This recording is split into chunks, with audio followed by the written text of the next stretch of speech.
Let's go to another amazing segment. The Gem with David Griscom. And talk about another amazing candidate and movement too. I really want to take a little bit of time and dedicate it to this really exciting labor manifesto. Also encourage our listeners in the UK, please register to vote and do everything you can to make Labour the next government in power. Please.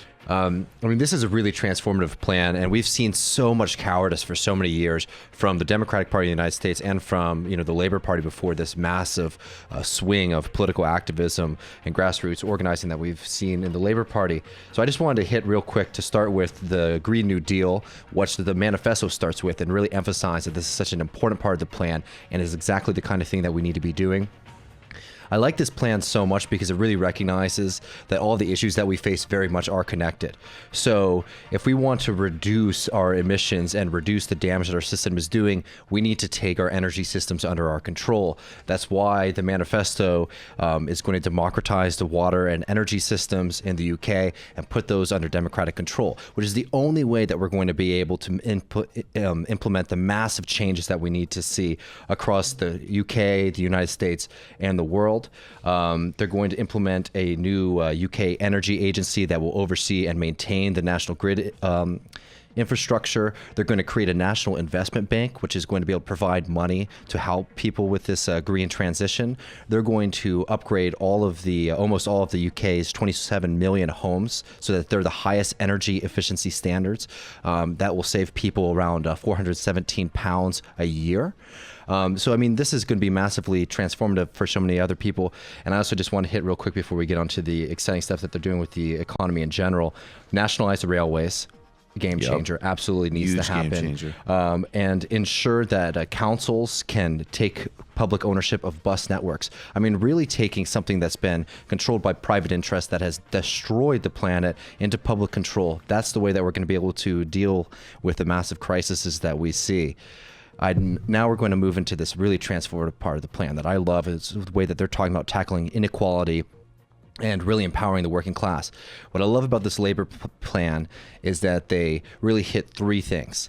One, they're going to increase pay for workers. Two, they're going to lower the cost of living by decommodifying a lot of life and also just making services easier for people to have access to. And three, they're going to raise safety nets for most people. So, they're going to do important things like introducing a higher living wage for folks. They're going to fight financialization by cutting the amount that can be legally charged for overdraft fees or interest on a loan. So many people after this horrible recession, found themselves in massive amounts of debt, did not recognize or were were prey of really nasty lenders who are putting on these horrible interest rates on people who can barely keep their heads above water. So fighting against all these things is massive. But what's really exciting about this plan is the move to create worker ownership, at least of the profits of the corporations that they work at. So there's a really interesting proposal to create, make sure that all large companies create an inclusive ownership fund that will shift 10% of the ownership of the companies to the workers, meaning that they'll get paid dividends, which is something that could be so transformative for so many people.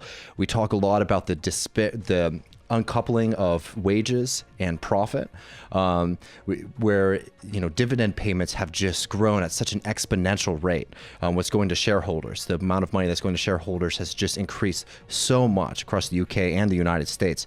So bringing workers into that, and allowing them to profit from their own labor and taking that back from a group of people that is not selling their labor is a massive change that we'll see in the UK and could really significantly change the entire economic apparatus as a whole.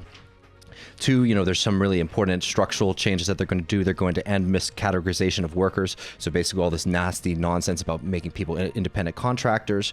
They're going to make sure that all workers have the right to consultation before new tech enters their workplace. They're going to ban 0-hour contracts, and they're going to increase people's personal time. So that's parental leave. That's giving people more time for grieving, and really significant extensions on maternity and paternal leave. And now this is just so incredible that this is the third part, right? So we've talked about increasing wages, increasing worker power. They're also going to pledge $1 billion to completely retrofit all of the houses so that they have fire safety after the horrible Grenfell tragedy. 100,000 new council houses will be built a year. that's going to make a massive shift in, one, the relationship between renters and landlords, and also deal with this horrible housing crisis that you're seeing in the UK.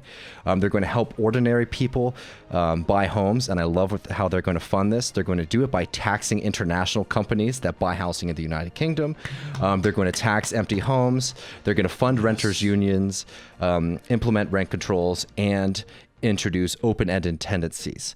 So how are they going to do this? They're going to tax the billionaires, tax dodgers, the bosses, and the polluters.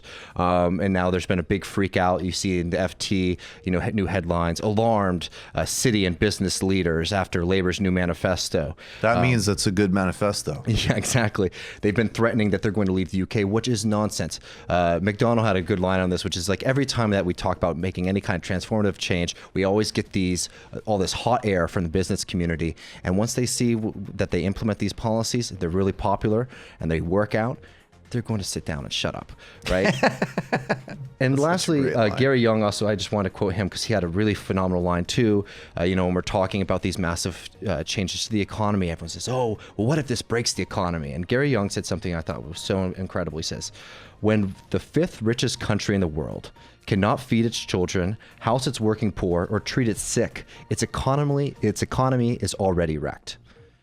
So what we're seeing now is an incredible shift in politics across the world, really. But there's really an amazing opportunity in the UK to take away politics from people who have thrived on fear, the Tories, and give the power in that society, give the power back to the people that are not just going to fight back against all the nastiness that's been done in the past few years, but actually build something so much more beautiful than anything that has ever been done.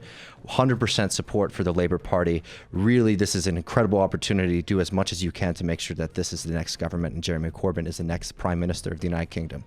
It's urgently important. I also know it's quite late, obviously, in the UK.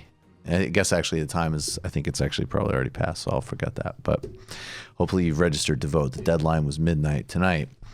But I would urge you strongly to do absolutely every single thing you can to elect a Labour Party government. You just watched a Michael Brooks show video. Subscribe to get them all. Why wouldn't you? Don't be foolish. Click subscribe below and become a patron as well. Patreon.com/TMBS. Thanks, everybody.